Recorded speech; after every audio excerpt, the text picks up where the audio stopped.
পরের জন্মে বয়স যখন ১৬ই সঠিক, আমরা তখন প্রেমে পড়ব। মনে থাকবে বুকের মধ্যে মস্ত বড় ছাদ থাকবে, শীতল পাটি বিছিয়ে দেব।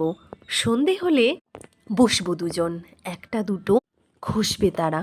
হঠাৎ তো চোখের পাতায় তারা খসার জল গড়াবে, ক্লান্ত কবির গান গাইবে। তখন আমি চুপটি করে দু চোখ ভরে থাকবো চেয়ে। মনে থাকবে এই জন্মের দূরত্বটা পরের জন্মে চুকিয়ে দেব। এই জন্মের চুলের গন্ধ পরের জন্মে থাকে যেন। এ জন্মের মাতাল চাওয়া পরের জন্মে থাকে যেন। মনে থাকবে আমি হব উড়নচণ্ডী, খামখেয়ালি এবং খানিক উস্কো খুস্কো। এ জন্মের পরিপাটি সবার আগে ঘুচিয়ে দেব। তুমি কাঁদলে গভীর শোকে এক নিমিষে সবটুকু জল শুষে নেব। মনে থাকবে পরের জন্মে কবি হব, তোমায় নিয়ে হাজারখানে গান বাঁধব।